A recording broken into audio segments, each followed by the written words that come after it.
For a while, 3i Atlas was easy to describe. It fit neatly into a familiar category, an object, a visitor, something that entered our field of view, passed through, and would eventually leave. That story worked because it was simple, and simplicity is comforting. We could chart its path, label it, archive it, and move on. Nothing about that process felt urgent. Nothing demanded that we rethink how we were looking at it. Atlas was treated like a moment in time, a point on a timeline that would soon be behind us. But that description only holds if events stay isolated. Over the last sequence of observations, something subtle began to happen. Not a single dramatic discovery. Not an image that forced headlines to change overnight. What emerged instead was a pattern, one that refuses to stay confined to a single moment, a single explanation, or a single phase of observation. At first, the changes were easy to ignore. Slight adjustments in interpretation, minor revisions in how different datasets were aligned, the kind of refinements that happen all the time in science and rarely mean anything on their own. Each update still fit inside the original story as long as you looked at it alone. But when those updates were placed next to each other, the story began to stretch. And stretched stories eventually tear. The problem is not that 3i Atlas suddenly became mysterious. The problem is that it stopped behaving like something that simply happened. The more data arrived, the harder it became to treat it as a closed event. Instead of settling, the picture kept shifting. Instead of narrowing, it widened. Instead of pointing backward toward a finished encounter, it began pointing forward, towards something still unfolding. That is the moment when curiosity quietly stops being enough. Curiosity is passive, it waits. What we are dealing with now does not wait. When scientists describe an event, they usually assume a clean sequence: before, during, after. Observation, analysis, conclusion. That sequence depends on the idea that the object of interest remains stable while we study it. With Atlas, that assumption started to fail. Interpretations based on early observations became less useful, as later data refused to align perfectly with them. Models that initially felt adequate began to require caveats, and timelines that were supposed to be generous began to feel compressed. This is where the framing matters. If Atlas was still just an object, none of this would be a problem. Objects can be catalogued. Events can be closed. But processes are different. Processes don't respect clean boundaries. They don't care when we are ready to understand them. And once you realize you're looking at a process instead of an event, the entire tone of the investigation changes. Because now, delay matters. What made this shift difficult to notice at first is that nothing visibly dramatic occurred. There was no single moment you could point to and say, that's when everything changed. The shift happened in the background, in how frequently interpretations needed revision, in how quickly old explanations aged, and in how often new questions appeared before the previous ones were resolved. The pace increased, but quietly. And that quiet acceleration is easy to miss if you're only watching for spectacle. This is the point where most stories would jump ahead and ask the obvious question, what is Atlas doing? But that question assumes the most important change happened out there. In reality, the more interesting change happened on our side of the equation. It happened in how we were forced to engage with the data, how often we had to revisit assumptions, how quickly certainty dissolved into provisional language. What used to feel like observation began to feel like tracking. And tracking is different. Tracking implies continuity. It implies that what you're watching today will still matter tomorrow, not as a historical footnote, but as part of an ongoing sequence. That realization introduces pressure, not emotional pressure, but analytical pressure. The pressure of knowing that understanding delayed is understanding distorted. At some point, the question quietly shifted. It stopped being, what is 3i Atlas? And became, why is our understanding failing to stabilize? That question doesn't generate headlines, but it changes behavior. Because once you accept that Atlas is no longer just an object, you also have to accept that you may be looking at the early phase of something you don't yet have language for. And when language lags behind reality, interpretation becomes fragile. Patterns are harder to recognize, signals are easier to misclassify, and the risk is not that something extraordinary is happening. The risk is that something ordinary looking is happening in a way we don't yet know how to describe. That is where this story actually begins, not with discovery, not with surprise, but with the moment a simple explanation stopped working, and no equally simple replacement appeared. In the beginning, the confidence felt justified. The earliest data on 3I Atlas behaved exactly the way experience told us it should. Its motion could be traced. Its trajectory could be projected forward without constant revision. The uncertainties were present, but they were familiar, the kind that shrink over time as more measurements arrive. Nothing about those first passes suggested urgency. If anything, they reinforced the idea that Atlas would gradually become less interesting, not more. This is how most objects behave. You observe them, you refine their parameters, and eventually, the questions narrow instead of multiplying. That expectation shaped everything that followed. Observation schedules were built around the assumption that the story would slow down. Models were calibrated to converge. Language remained cautious but relaxed. There was no sense that time itself was becoming a variable, but convergence depends on stability. And the first sign of trouble wasn't a contradiction, it was hesitation. Small discrepancies began appearing between datasets that should have reinforced one another. Not enough to invalidate anything outright, not enough to trigger alarms, just enough to require footnotes, minor adjustments, slight reinterpretations of what had already been seen. Each correction on its own was reasonable. In fact, each one made the analysis feel more careful, more responsible. The issue was that those corrections didn't lead to closure. They led to more corrections. Instead of tightening around a single interpretation, the picture began to breathe, expanding here, compressing there. Old assumptions still worked, but only temporarily. New ones replaced them, but only briefly. The sense of progress remained, yet it started to feel directional rather than terminal. We weren't approaching an answer. We were moving through phases. That distinction matters more than it sounds. When you're dealing with an event, time is your ally. Every new observation brings you closer to resolution. When you're dealing with a process, time becomes a constraint. Every delay risks mischaracterizing what you're seeing, because what you're seeing may already be changing. The uncomfortable realization was not that Atlas defied physics. It was that it refused to settle into a static description, and that refusal didn't announce itself loudly. It showed up in revised plots, in language that grew conditional, in explanations that came with expiration dates. At some point, analysts stopped saying, "This is what it is," and started saying, "This is what it looks like right now." That shift is subtle, but it's a warning sign. It tells you that the system you're observing may not be finished expressing itself. It also tells you that any conclusions you draw too early risk becoming outdated before they're even published. This is where the pace began to matter. New observations arrived faster than older interpretations could be fully absorbed. Models that were still being debated were already being tested against newer data. The feedback loop tightened. And when feedback loops tighten, errors don't necessarily become larger, they become more frequent. That's when the sense of curiosity started to change texture. Curiosity enjoys open questions, it thrives on ambiguity. But what was forming here wasn't ambiguity, it was instability. The difference is crucial. Ambiguity invites patience, instability demands attention. It suggests that waiting does not simplify the problem, it complicates it. And that realization quietly alters priorities.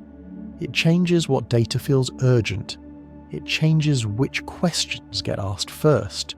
It changes the cost of delay. The story most people imagine is that science progresses in clean steps: discovery, analysis, conclusion. But real progress often happens in moments when that sequence breaks down. When analysis can't keep up with observation, when conclusions have to remain provisional not because the data is insufficient, but because the situation itself hasn't finished evolving. Atlas forced that condition, not dramatically, not all at once, but persistently. Each new update arrived with the implication that the previous one was incomplete. Each attempt to stabilize the picture revealed new dependencies, and with every revision, the idea that this was a finished encounter became harder to defend. This is the point where the framing truly collapsed. Calling Atlas an object implied closure. Calling it an event implied finality. Neither description could survive what the data was doing. What remained was something less comfortable, but more accurate. An unfolding situation with a trajectory not just through space, but through interpretation. And once you accept that, you also have to accept something else. That understanding may lag behind reality in ways that matter. That is when the question stopped being academic. Because if our understanding is always slightly behind what is actually happening, then decisions based on that understanding inherit the same delay, and delays compound.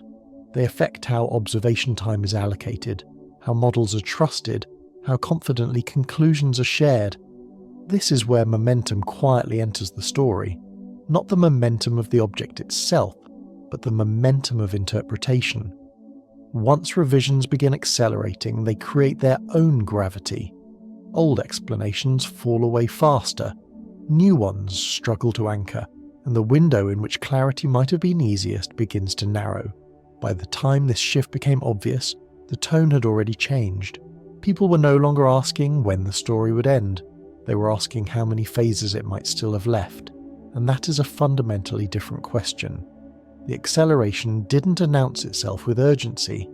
There was no meeting, no declaration, no moment where everyone agreed that the pace had changed. Instead, it crept in through scheduling adjustments. Observation windows were shortened, then tightened. Follow-ups that once felt optional began to feel necessary. Gaps that used to be acceptable started to look risky. What changed was not the volume of data, but its timing. Updates began arriving closer together, sometimes before earlier interpretations had fully settled. Teams found themselves revisiting conclusions that were still warm. Charts were updated, then updated again. Language that once leaned on confidence shifted toward caution, then toward contingency. The feeling wasn't panic, it was compression. The sense that the timeline was quietly folding inward. This is a subtle but important distinction. When something speeds up in an obvious way, people react, they mobilize, they recalibrate. But when acceleration hides inside routine processes, it slips past those defenses. It feels manageable, it feels temporary, until it isn't. With Atlas, the shift was most visible in what stopped happening. There was less talk of final interpretations, fewer assumptions about when the picture would stabilize, more emphasis on interim assessments and provisional language. These are not signs of confusion, they are signs of a system that senses it is falling slightly behind. At the same time, the object itself remained stubbornly uncooperative with expectations, not by violating rules, but by refusing to behave like something that had already finished revealing its important features. Each new pass added nuance instead of closure. Each refinement exposed dependencies that had been invisible before. The result was not chaos, but drift. A slow, continuous displacement between what the data suggested and what the existing framework could comfortably explain. Drift is dangerous precisely because it doesn't feel dangerous. It doesn't break instruments. It doesn't trigger alarms. It doesn't demand immediate action. What it does is erode confidence quietly. It turns solid ground into something slightly unstable, step by step, until you realize you're compensating just to stand still. That compensation showed up in how interpretation began to lag observation. Analysts weren't wrong, they were late. And lateness matters when the thing you're studying continues to evolve while you're still explaining what it was yesterday. This is where the idea of Atlas as a process became unavoidable. A process doesn't wait for you to understand it. It doesn't pause to let models converge. It keeps unfolding indifferent to your pace. Once that realization set in, Curiosity alone was no longer sufficient. Curiosity asks open-ended questions. Processes demand tracking, prioritization, and decisions about where to look next. Not because you expect a revelation, but because failing to look might mean missing a transition you won't get back.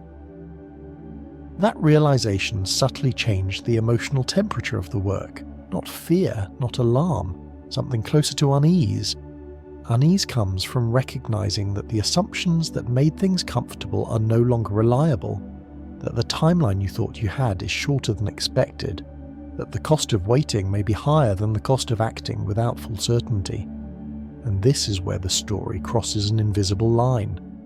Before, Atlas was interesting. Now, it was demanding attention. The difference matters because attention competes with everything else. Observation time is finite. Analytical capacity is finite. Every decision to focus here is a decision not to focus elsewhere.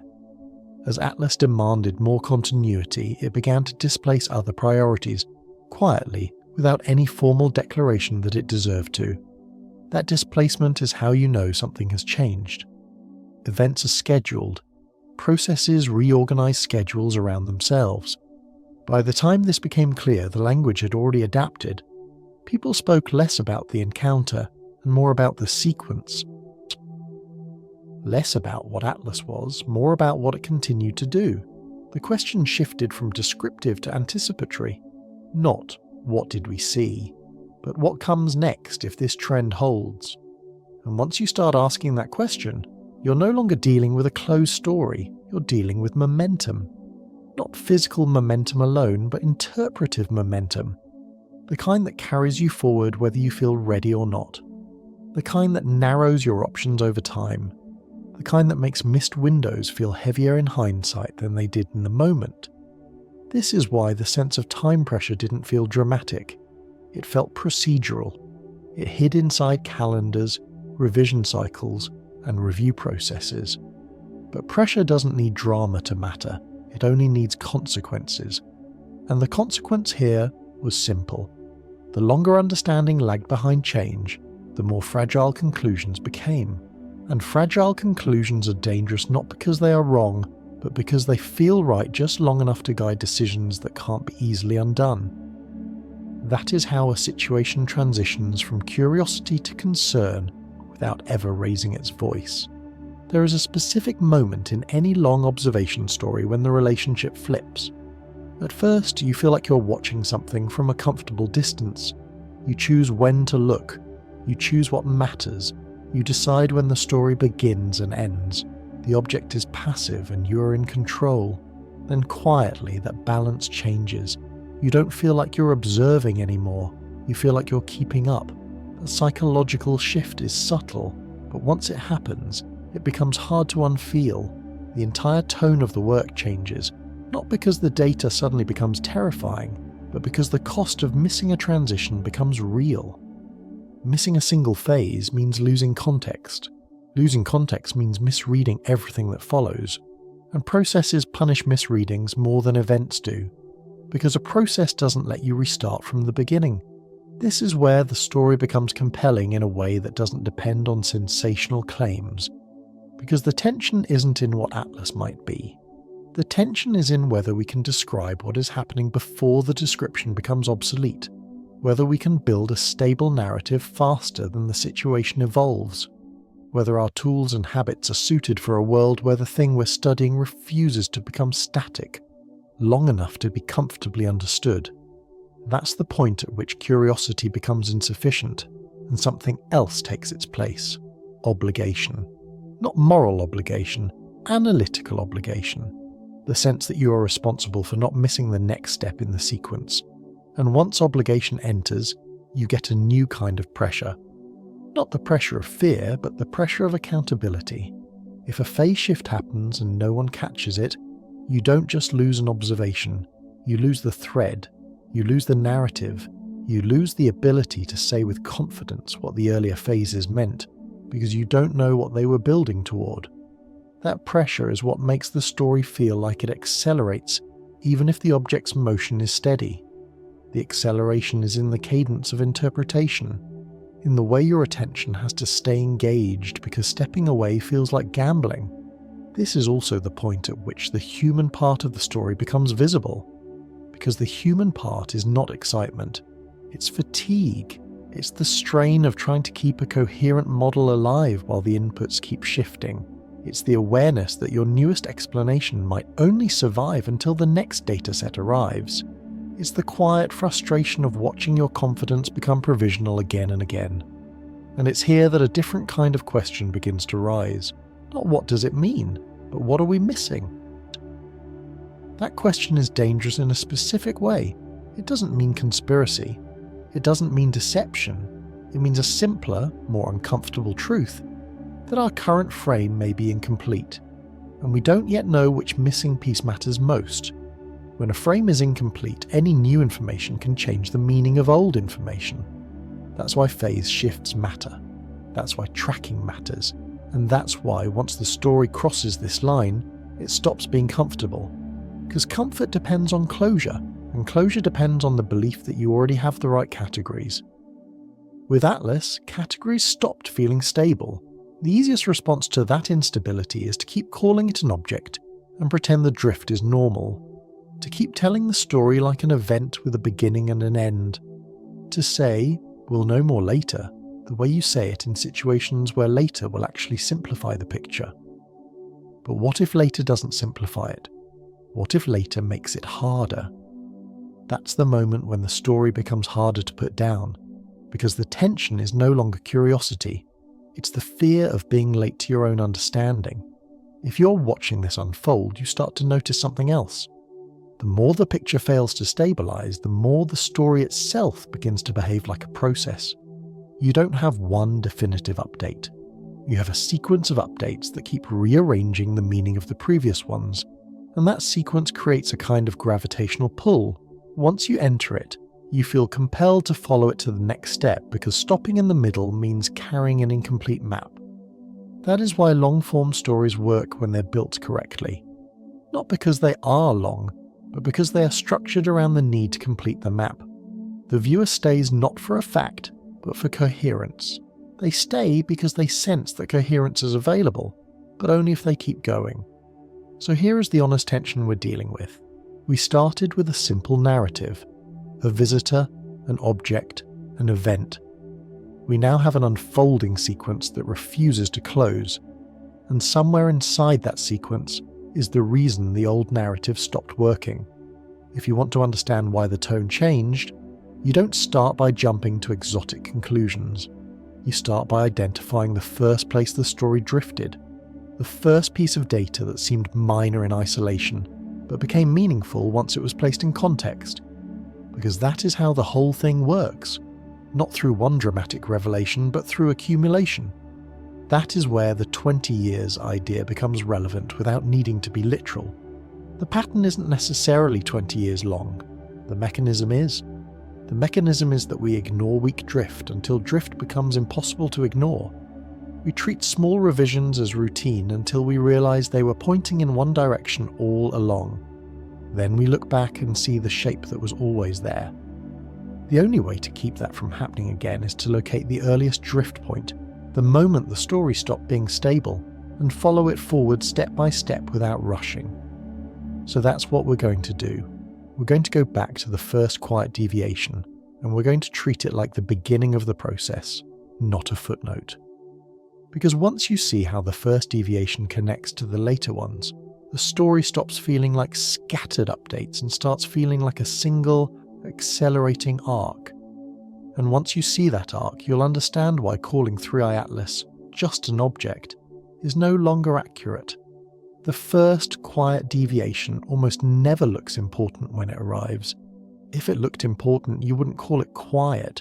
You'd label it immediately, you'd spotlight it, you'd build the story around it from day one. But the deviations that matter most are the ones that arrive dressed as routine friction small enough to ignore, strange enough to file, and easy enough to explain away if you don't yet know what they connect to. With Atlas, the earliest deviation didn't look like a revelation. It looked like a mismatch, a small inconsistency between what the simplest model predicted and what the earliest measurements suggested. Not a contradiction, not a violation. A mismatch, a residual that should shrink as more data arrives. Except in this case, it didn't shrink the way it was supposed to. It lingered.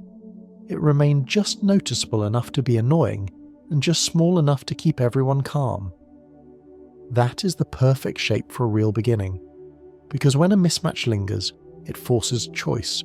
You either treat it as noise and move on, or you treat it as a signal and ask what kind of hidden structure could keep it alive. In most cases, it's noise. In some cases, it's the first hint that your model is missing a variable you haven't named yet. And at first, Atlas still allowed everyone to keep the comfortable assumption, it's noise. Early analyses leaned on the idea that more observation would clean everything up. Better tracking would converge the trajectory. Better calibration would explain the scatter. Better coverage would compress the uncertainty. The mismatch was treated like a temporary blemish on an otherwise clean story. But then something happened that only becomes meaningful in hindsight. The mismatch stayed. It didn't grow huge. It didn't leap off the page. It simply refused to disappear, and because it refused to disappear, it began to change the behavior of the story, even before the story admitted it had changed. Analysts started writing around it. Language grew conditional. Explanations gained small hedges. The narrative began to make room for the possibility that the simplest frame was incomplete. At this stage, nothing felt dramatic. It felt like good science. But this is where processes hide. Because when you treat a lingering mismatch as routine, you don't build your next steps around it. You don't design your observation priorities to isolate it. You don't structure your analysis to test the missing variable. You just let the story continue, assuming the mismatch will be absorbed naturally as the dataset grows. That's fine when you're dealing with an object that remains stable. It's dangerous when you're dealing with a process that can transition while you're waiting. And that's why the next deviation mattered more than the first. It didn't replace the mismatch, it layered on top of it. Instead of eliminating the residual, new data introduced a second kind of tension, an interpretive tension. Different instruments, different vantage points, different kinds of measurements began to imply slightly different versions of the same object, not wildly different, slightly. Like a portrait that changes when you tilt it. Each view was internally consistent, but when you tried to merge them into a single, static description, you had to start making compromises. Compromises are not errors, they're signals. They tell you that your category might be too rigid for what you're seeing. This is where Atlas quietly began to behave like something that was not perfectly representable by one snapshot. Instead of a stable, reducible target, it began to feel like a system whose apparent properties depended on context, on angle, on timing, on measurement method. Again, this isn't supernatural, it is normal for complex objects, but it is not normal for stories that were supposed to converge quickly, and convergence is the thing we were promised. The deeper problem wasn't any single mismatch. The deeper problem was that the mismatches were starting to align. They weren't random anymore. They began pointing in the same general direction. The old story was too simple. That's the step people often miss when they're watching from the outside. They hear uncertainty and assume uncertainty means we know nothing. In reality, uncertainty can be directional. It can have a bias. It can point toward a missing ingredient even when the measurements aren't clean enough to name it outright. Directional uncertainty is how a process announces itself quietly. So what does a missing ingredient look like at this stage? Not a secret, not a conspiracy. Something more mundane and more consequential. A variable that doesn't belong in the object alone, but in the environment around it. A variable that changes with context and timing. A variable that makes a single static description feel slightly wrong from multiple angles. That idea changes everything, because it means you can't solve the story by staring harder at the object. You have to track conditions. You have to ask how the scene changes as the object moves, and how your measurements change as the geometry shifts. In other words, you have to stop treating Atlas like a photograph and start treating it like a scene. That is a major shift in how you tell the story. It also explains why the pace began to tighten later. Once you accept that you're looking at a scene that evolves, the next phase becomes obvious. The most important changes might happen between observations, not during them. The key transitions might not show up in your clearest images. They might show up as shifts in correlation, shifts in behavior, shifts in what different instruments agree on.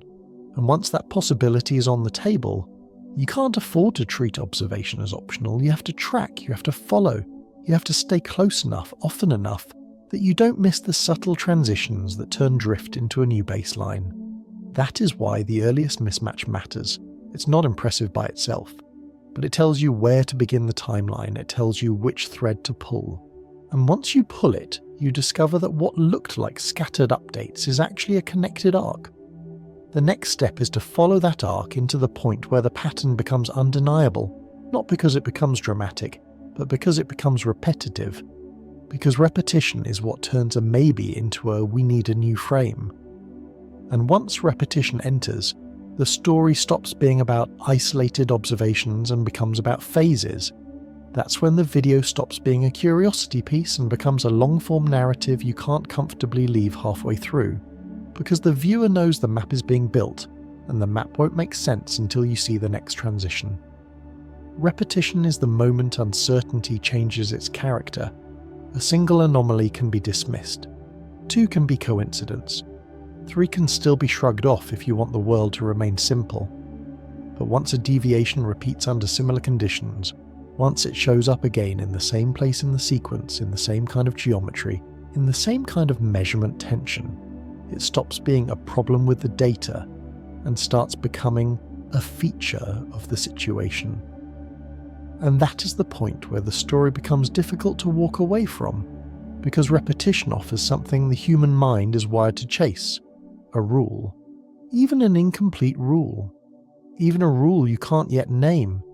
The existence of a rule implies that a map is possible, and once you suspect a map is possible, you want to see it drawn. With Atlas, the repetitions didn't arrive as loud confirmations.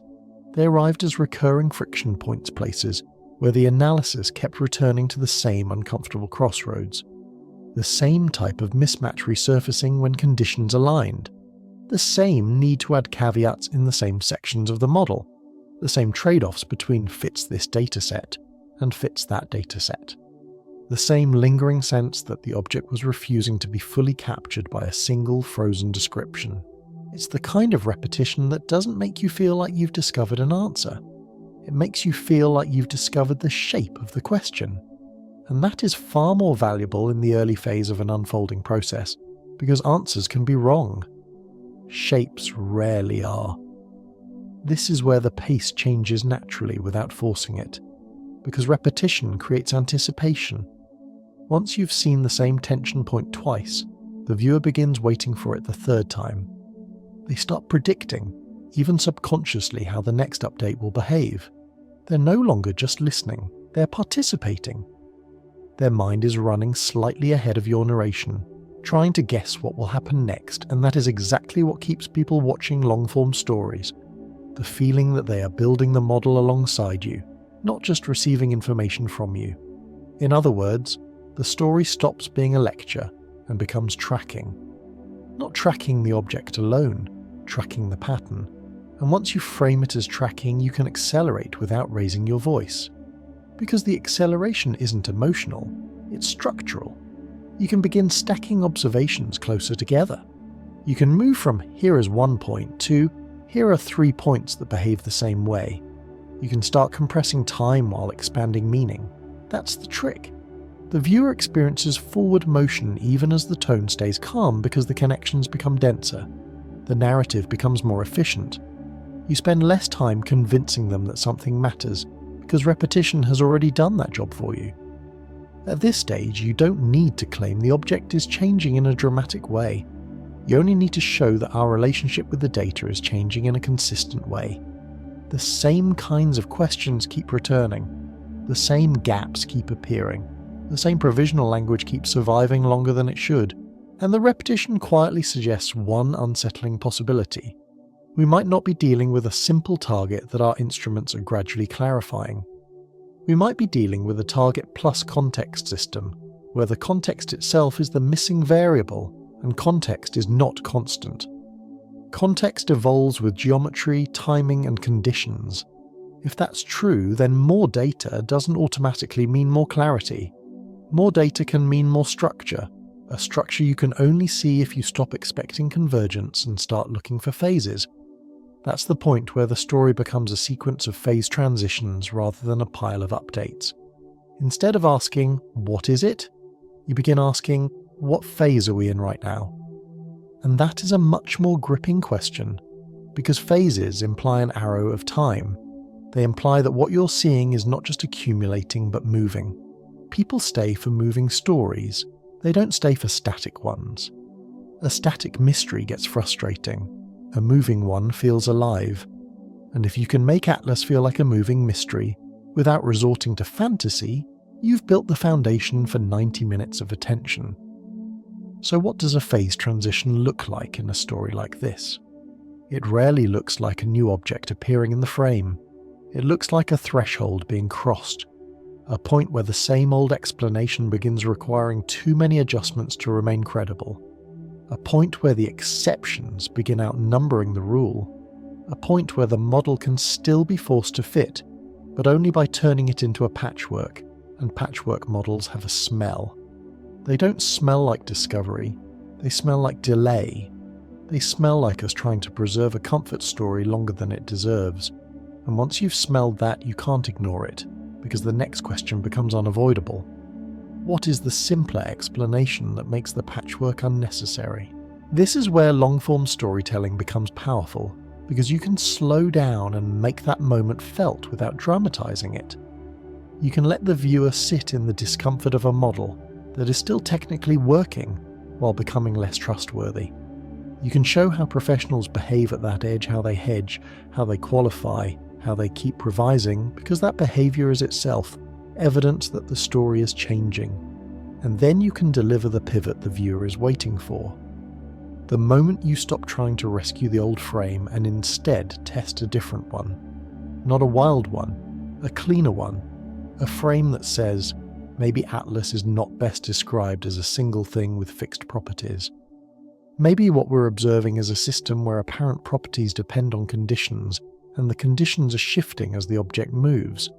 If that's true, then the repetition we're seeing isn't just science being messy.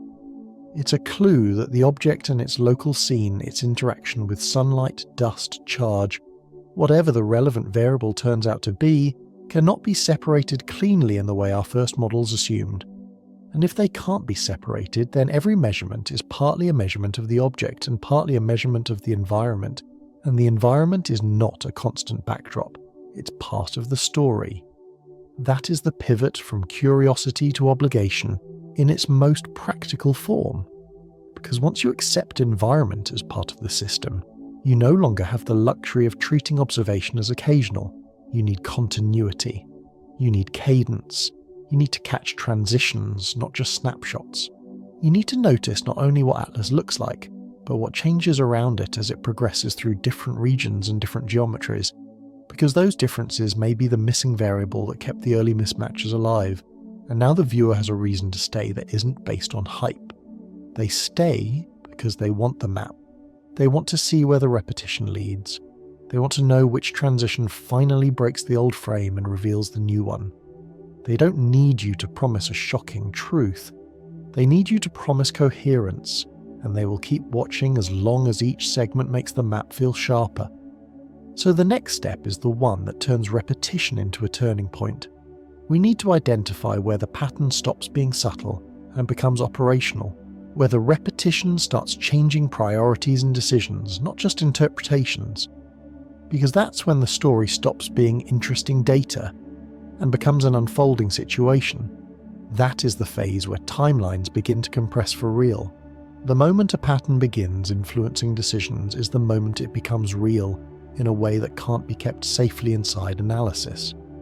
Before that, uncertainty is academic. It lives in papers, revisions, debates, and careful language. After that, uncertainty turns into a scheduling problem, a prioritization problem, a resource problem. And that shift is where momentum stops being a metaphor and starts becoming a constraint, because decisions are how you measure what a system actually believes. People can tolerate ambiguity in theory for a long time. They tolerate it less when ambiguity begins consuming observation time, displacing other targets, and forcing trade-offs that used to feel unnecessary. With Atlas, the repetition didn't just create intellectual discomfort, it created practical pressure.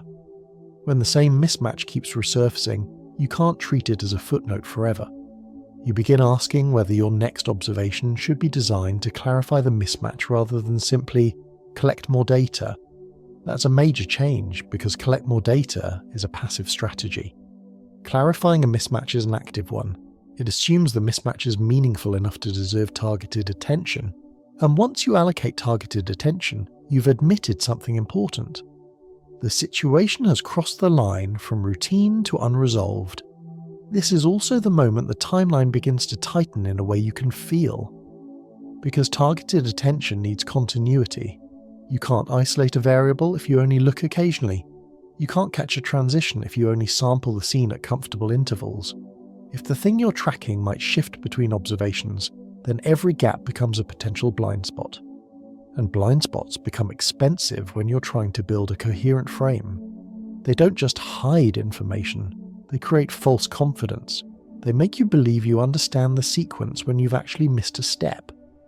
Missing a step isn't a minor inconvenience in a process story. It can invert meaning. A phase shift can make earlier data look like it was pointing one way, when it was actually pointing another, and you only realize that after the fact, when the window to observe the transition is already closed. So the pressure doesn't come from fear of what Atlas will do. It comes from fear of misreading what is already happening. Misreading is the real risk in long-form observation because misreadings don't just produce wrong conclusions. They guide the next set of decisions. They decide where you aim instruments, what you prioritize, and what you ignore. And once you've ignored something, you often can't rewind. Space observation isn't like an experiment you can rerun on demand. It's a moving scene, and your decisions determine whether you catch the key beat or arrive late and call the late view the truth. This is where the old frame starts to demand rescue more often. You can still make it work, but the cost rises. Every new dataset that doesn't fit cleanly requires another adjustment, another assumption, another caveat. And caveats are like interest on uncertainty. They accumulate. The model becomes a stack of if statements. The explanation becomes longer and less elegant. The fit becomes technically acceptable, but emotionally unconvincing. And that matters more than people like to admit. In science, elegance is not vanity. It is a signal that your variables are aligned with reality. When elegance disappears and patchwork takes its place, it's often because you're forcing a frame onto a situation that wants a different one. As that rescue effort grows, the story naturally speeds up, not because the object is accelerating, but because the narrative can no longer afford to idle. Once the model needs constant saving, every update becomes consequential. You stop treating new information as something you'll absorb when there's time, because the updates are now feeding directly into which windows you can't afford to miss. The cadence increases. The sense of we have plenty of time to understand this fades. It is replaced by something quieter and more urgent. We have enough time to understand this only if we track it correctly. That's the pivot where your video becomes truly watchable for 90 minutes. Because the viewer begins to feel the same pressure. Not fear, but pursuit. They're no longer watching an object. They're watching a chase between interpretation and change. And the chase is what sustains long attention. It creates a simple internal question that refreshes itself automatically every few minutes. Are we catching up, or are we falling behind? Every segment can answer that question partially, then reopen it with a tighter constraint.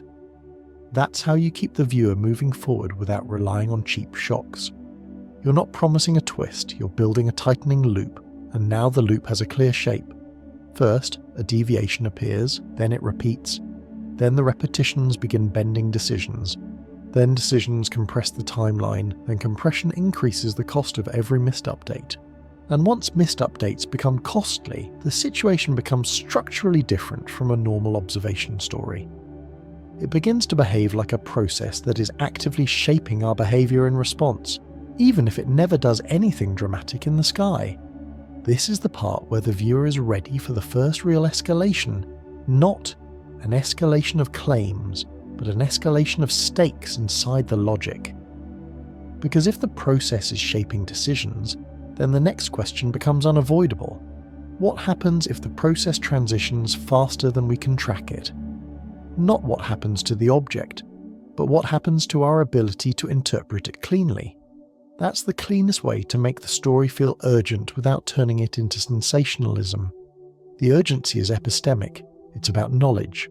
And knowledge is what long-form audiences actually stay for when the structure is right, because they want to feel the moment the map finally clicks into place.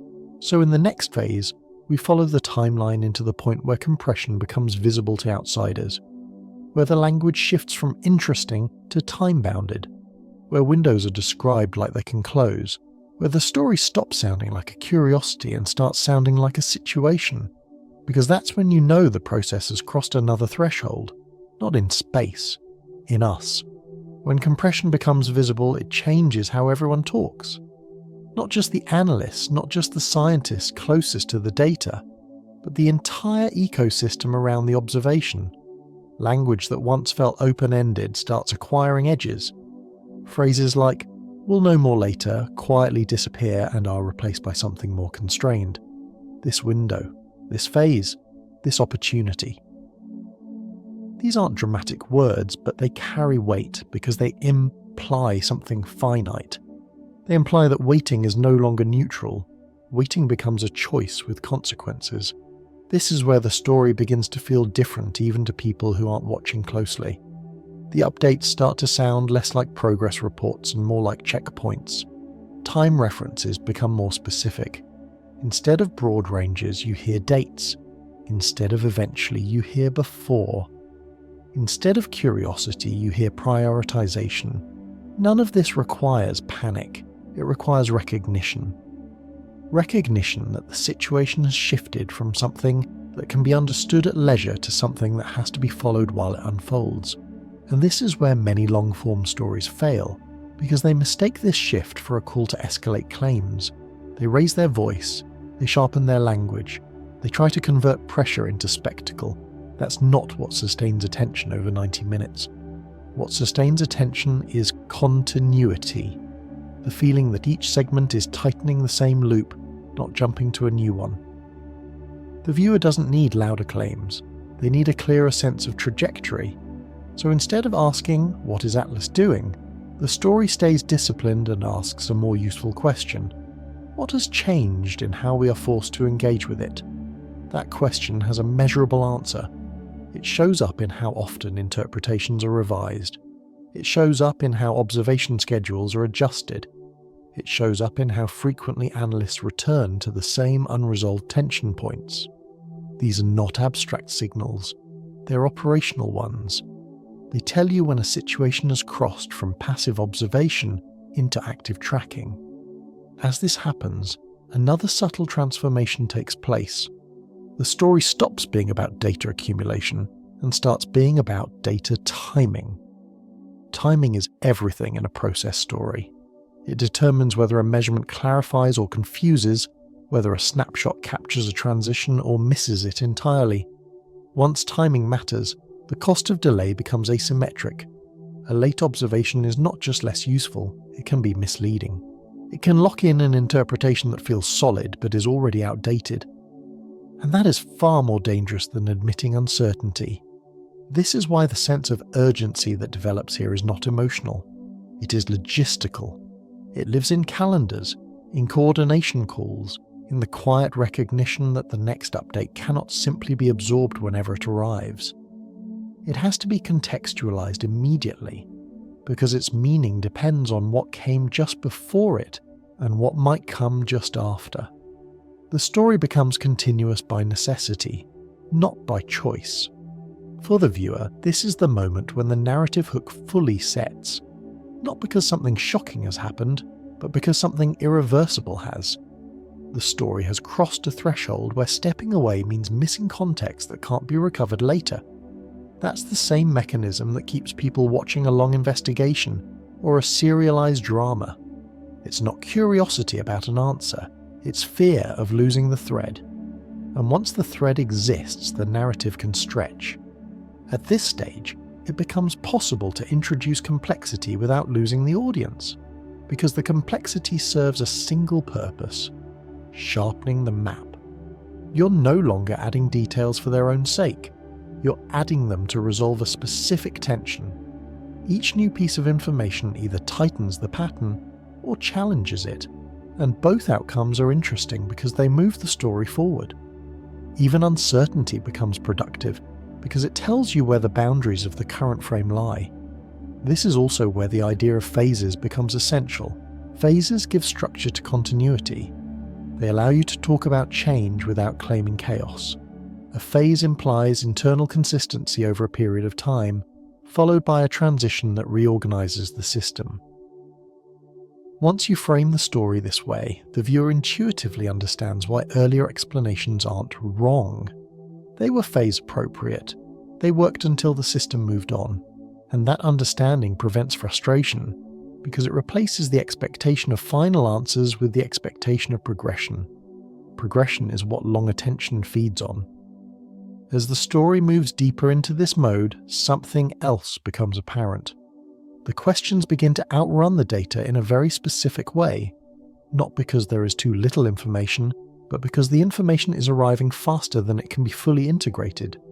Integration takes time. It requires comparison, synthesis, debate. When updates arrive faster than integration can keep up, the narrative begins to feel unstable even if each individual update is well understood. This instability is not a failure of science. It is a feature of observing something that is evolving faster than your interpretive cycle. That mismatch between update speed and integration speed is the engine of the middle hour of the video. It gives you a renewable source of tension without inventing new mysteries. Each segment can explore how a particular update fits, or doesn't fit, into the current phase, and what that implies about whether a transition is approaching. The viewer learns to watch for the same signals the analysts are watching for. They become attuned to the language shifts, the hedges, the caveats, the sudden specificity around timing, and once they're attuned, they start anticipating the next shift themselves. This is where the experience becomes immersive. You're no longer explaining a topic to them. You're inviting them into a mode of attention. They're listening not just for facts, but for inflection points, for moments where the tone changes slightly, for phrases that signal compression or release. And because those signals are subtle, the viewer has to stay engaged to catch them. Passive listening isn't enough anymore. At the same time, the story avoids the trap of overstating significance. It doesn't claim that every update is a breakthrough. It emphasizes that most updates are incremental, and that's precisely why the pattern is hard to see. Processes rarely announce themselves with fireworks. They announce themselves through consistency, through repetition, through the quiet accumulation of pressure. This framing also allows the narrative to remain grounded. There's no need to speculate wildly about unknown intentions or exotic explanations. The tension lives entirely in the interaction between change and understanding. That's a tension the viewer can feel without being asked to believe anything extraordinary. They don't need to be convinced that something impossible is happening. They only need to recognize that something ordinary looking is happening in a way that doesn't fit our usual expectations. And that recognition is powerful because it mirrors experiences people have outside of science. Systems drift, situations evolve, explanations lag behind reality. We're all familiar with the feeling of realizing too late that a situation we thought was stable had been changing under the surface. This story taps into that intuition without ever naming it explicitly. It lets the viewer feel it again, but in a cosmic context that gives it scale. As the chapter draws toward its close, the narrative is ready for its next escalation. Not an escalation of claims, but an escalation of consequences. Up to this point, the compression has shaped attention and scheduling. The next phase will show how it begins to shape interpretation more aggressively, how certain explanatory paths become harder to defend, how others gain traction not because they are proven, but because they reduce the need for constant rescue. This is where the viewer begins to sense that a reframing is coming, not a revelation, but a reorganization. The story has been patiently assembling the conditions for that shift: lingering mismatches, repetition, compression, obligation, timing. Each element on its own is manageable. Together they create pressure for a cleaner frame, and the viewer stays because they want to see which frame finally relieves that pressure. That desire to see the pressure resolve is what carries the audience through the longest stretch of the video. It's not about surprise, it's about release, and we're not there yet. At a certain level of pressure, interpretation stops being a matter of preference and becomes a matter of survival. Not survival in the dramatic sense, but survival of coherence. A model can tolerate a surprising amount of strain as long as it remains the simplest, honest way to hold the data together. But once the strain becomes constant, once every new update requires the same kind of rescue, the same kind of patch, the same kind of conditional language, something changes. The model is no longer guiding understanding, it is being carried. And carried models are exhausting because they demand attention just to remain standing. The story reaches a point where people aren't asking, can this still be made to work? They're asking us, how long are we willing to keep making it work? This is where the second transformation happens. The emergence of preferred explanations, not proven explanations, not final ones. Preferred ones, frames that reduce the amount of constant rescue required, frames that absorb the recurring mismatches with fewer caveats, frames that feel like they align more naturally with the pattern the data has been tracing. The existence of preferred explanations is a sign that the old frame is losing its hold. It's also a sign that the system is preparing for a reframing, because once professionals start leaning toward a new frame even quietly, it begins shaping what gets watched next, what gets prioritized, and what counts as meaningful deviation. This is how phase transitions occur in interpretation, not as declarations, but as shifts in attention. The viewer can feel this, even without technical details, because the tone changes. The language becomes less about defending the original simplicity, and more about managing the consequences of leaving it behind. People stop saying, this is probably just noise, and start saying this might be part of the pattern. They stop treating mismatches as temporary blemishes and start treating them as potential structural features. And the story begins to tighten in a new way, because now the stakes are not just, do we understand Atlas? The stakes are, do we choose the right frame before the next phase makes the wrong one impossible to maintain? This is where the point of no return feeling emerges, and it doesn't require any dramatic new data. It requires only one thing: the realization that the system has been drifting in a consistent direction, and that the drift has consequences. A drift that keeps pointing the same way eventually forces a decision. You either accept the direction and update your frame, or you keep insisting the drift is random and pay the cost of patchwork forever. But patchwork isn't free. Patchwork consumes time, attention, and trust. It makes prediction harder. It makes every next update more fragile because the model has no slack left. It's being held together by effort rather than structure. At this stage, the story benefits from a particular kind of discipline, the refusal to overspecify. The temptation is to name the preferred explanation too early, to treat it like a revelation. That's how short-form content gets clicks, but it's also how long-form narratives lose credibility and retention. In a 90-minute structure, the preferred explanation has to arrive like a frame you can test, not a truth you declare. The viewer has to feel that it earned its place, that it emerged because it reduced complexity rather than because it sounded exciting. When that happens, the viewer experiences the reframing as a relief rather than a bait and switch. They don't feel manipulated, they feel guided. So instead of saying this is what Atlas is, the story stays consistent and says something more honest. This is the kind of frame that would explain why the drift persists, why mismatches repeat, and why timing pressure keeps increasing. In other words, this is the frame that makes the story make sense without requiring constant rescue. That's what preferred means here. Not proven, not final, simply better at holding the pattern we've been watching. Once that frame is on the table, the middle hour of the video becomes powerful because every segment can function as a test. You can take one recurring tension point and show how the new frame absorbs it. Then take another and show whether it still holds. Then take a third and show where it breaks. This isn't just educational, it's suspenseful, because the suspense is not, will something shocking happen? The suspense is, will this frame hold long enough to become a stable map? Viewers stay for that the way they stay for a long investigation. They want to see the tool you're building actually work. They want to see whether coherence is possible, and coherence becomes the emotional reward of the video. That's why, in this phase of the narrative, it becomes useful to focus on how the system behaves when it approaches a transition. Not just the object, not just the data, but the behavior of interpretation itself. The signals of an approaching transition aren't only in the numbers, they're in the patterns of revision, the speed of reanalysis, the way uncertainty becomes directional and begins pressuring decisions. The story can show how professionals recognize that something is shifting without pretending they have certainty.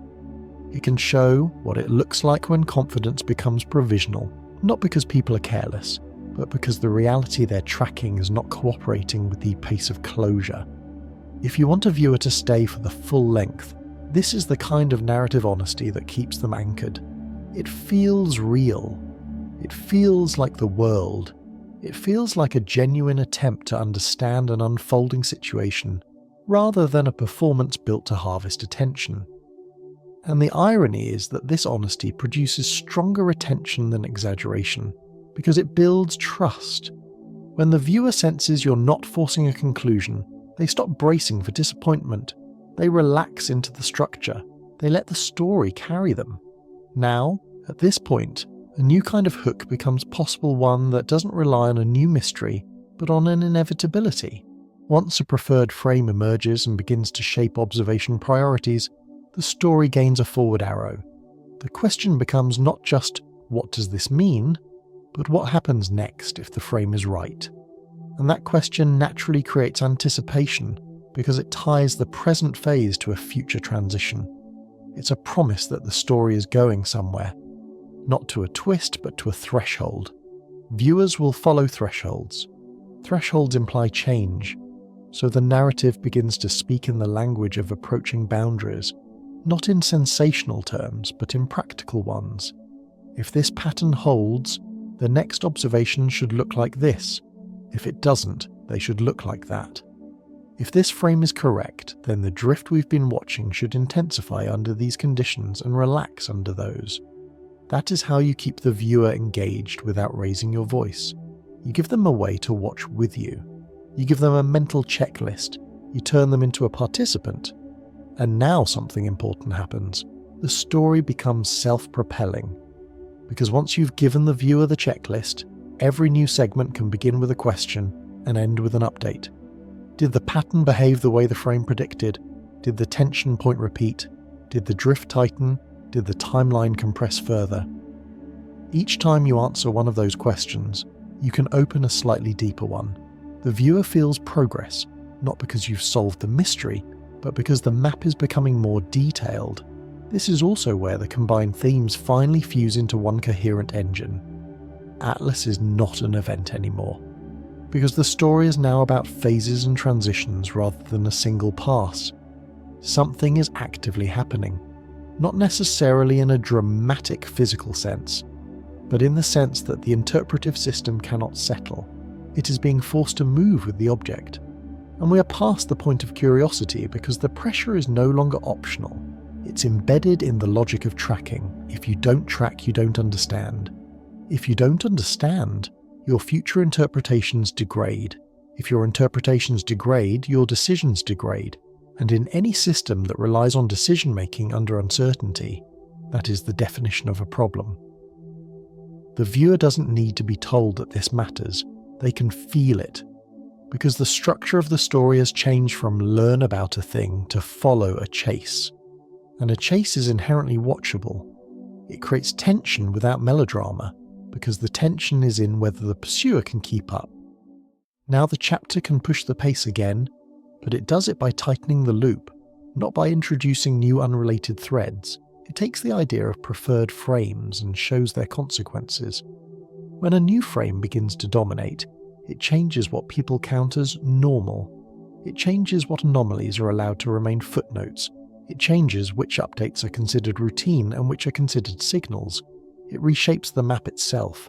That reshaping is what makes the situation feel irreversible, not because anyone has discovered a final truth, but because the old truth has lost the ability to hold. Once a community stops trusting the old frame, you can't go back to it without paying a high credibility cost. Even if the new frame turns out to be incomplete, the shift has happened. The story cannot return to its earlier innocence. It cannot become just an object again, because too many things have already refused to fit. This is one of the most important psychological inflection points in the whole narrative, and it's exactly where most creators rush. They sprint through it. They jump to the conclusion. They tell the audience what to think.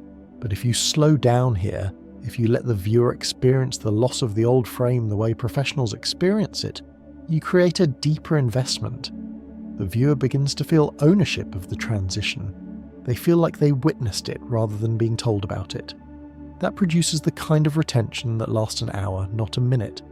So the story lingers on the sensation of a frame slipping, the way language changes, the way certainty becomes conditional, the way we'll know later becomes we need to watch this phase carefully, the way curiosity becomes obligation, not because someone orders it, but because the structure of the problem demands it.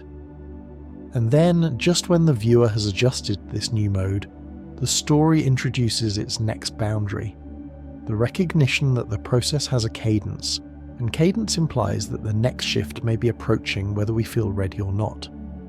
The observation system is no longer in control of when the story turns, it is responding to turns as they appear. That's the whole point. The process is dragging the narrative forward. This sets up the next major movement of the video, the moment the pattern stops being something you can describe only in hindsight, and becomes something you can feel in real time. The moment when, even as the public story remains calm, the internal story becomes time-bounded, because the next phase transition might change the interpretation of everything that came before. The viewer will stay for that moment, because it promises what the human mind always wants from a long arc, a convergence point, a place where the map becomes clean enough that you can finally stop carrying it with effort. But we're not giving that convergence away for free. We're going to walk the viewer right up to the edge of it. Because if you've built the story correctly, the edge is where the attention becomes strongest. The viewer senses that something is about to reorganize, not in the sky necessarily, but in the narrative, in how the whole pattern can be described in a simpler way, in how the separate themes fuse into one line. And that anticipation calm, precise and heavy, is the fuel that carries the audience into the final act. The moment the map begins to collapse into a cleaner shape is rarely dramatic. It doesn't arrive like a headline because headlines prefer certainty, and this kind of shift is not certainty, it's alignment. It's the feeling that multiple tensions you've been carrying separately are suddenly connected by a single line you can trace without forcing it. The model doesn't become true, it becomes less expensive to hold. The story doesn't end, it becomes legible. And legibility is the real payoff of long attention, because it gives the viewer the sense that their patience purchased something real, not twist, not reveal, but a clearer way to see what was happening all along. Up to this point, we've been living with pressure in three forms: repetition that wouldn't resolve, compression that tightened the timeline, and the slow shift from curiosity to obligation as the cost of missing a transition became tangible. Each of those pressures can exist in a normal observation story. What makes this different is that they began reinforcing one another. The repetitions did not vanish with more data. They became the reason observation had to become continuous. The continuity did not create closure, it created acceleration, because updates arrived faster than integration could settle, and the acceleration didn't just produce uncertainty, it produced directional uncertainty, the kind that pushes decisions, the kind that forces preferred frames to emerge. This is the point where the viewer's intuition becomes an instrument.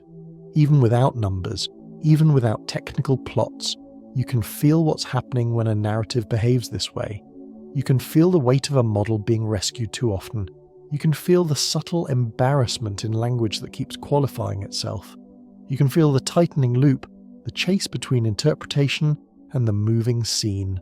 And when you can feel it, you're ready for the one thing that turns that feeling into understanding. A frame that doesn't need constant saving. The clean frame, in a situation like this, is never the answer. It is a way of treating the pattern that reduces the need for improvisation. It's the recognition that the story is not best described as a single object being measured into clarity, but as a system whose apparent properties depend on conditions that change with time and geometry. That might sound like a small adjustment, but it's not. It changes the direction of inquiry. Instead of asking why measurements disagree, you ask what changes in conditions could cause the disagreements to be consistent. Instead of treating mismatches as problems to eliminate, you treat them as fingerprints of the scene. Instead of expecting convergence toward one static description, you expect convergence toward a phase diagram, a description of how the system behaves under different conditions and where the transitions occur. Once you adopt that frame, the narrative stops feeling like a string of frustrating revisions and starts feeling like a coherent arc.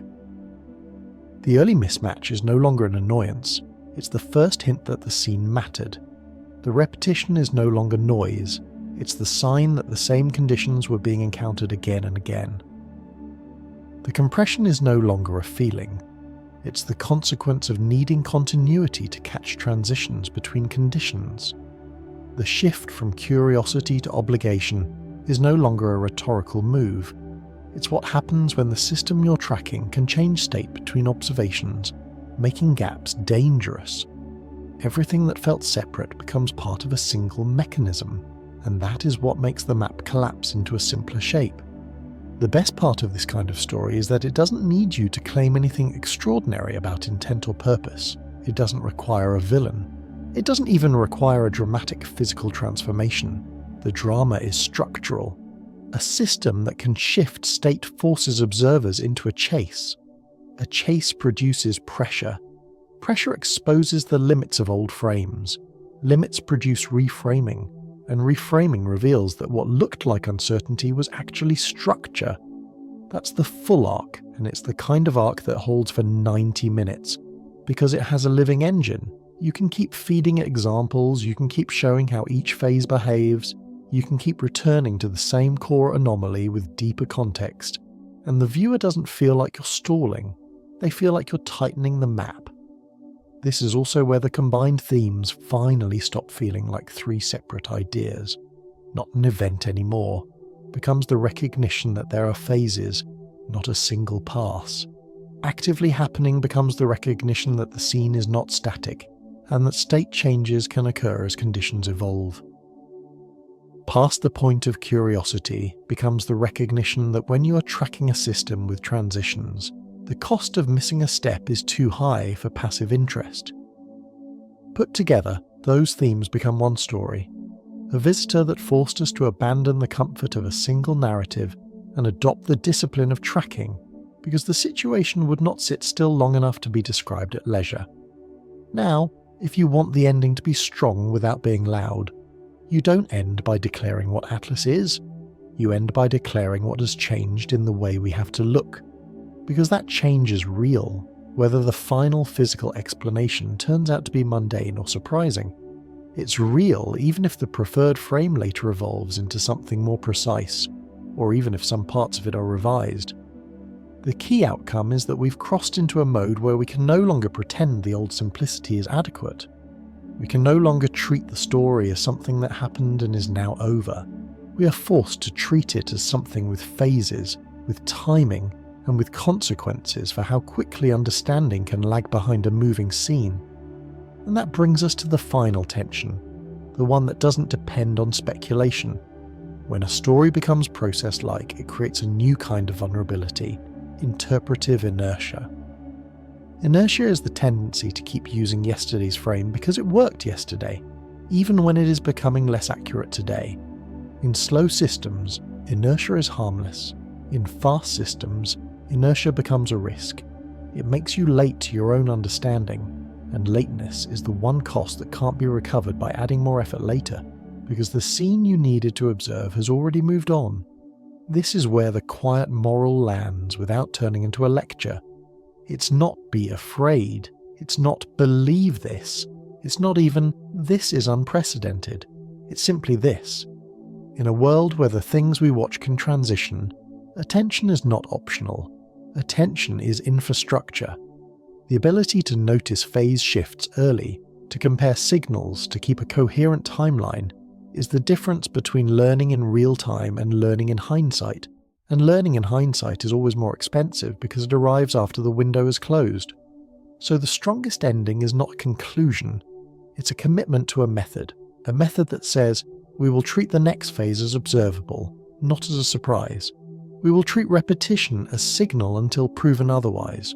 We will treat compression in language and scheduling as a measurable sign that the system is demanding continuity. We will stop confusing quiet with resolved. We will stop treating the absence of spectacle as evidence that nothing is changing. Because processes don't owe us spectacle, they don't owe us drama. They simply unfold. And if we want to understand them, we have to be willing to follow them with the discipline they require. The point is not to turn Atlas into a myth. The point is to treat it as a rehearsal for how we respond when reality refuses to fit the clean categories we prefer, because that will happen again, with other objects, other systems, other events that stop being events and start being processes. The universe doesn't care how we like our stories, but we can decide whether our understanding will always trail behind change, or whether we can build habits that let us catch transitions while they're still cheap to observe. And this is where the viewer should feel the final click. Not a click of revelation, but a click of perspective. The realization that the most interesting part of this story isn't the visitor alone.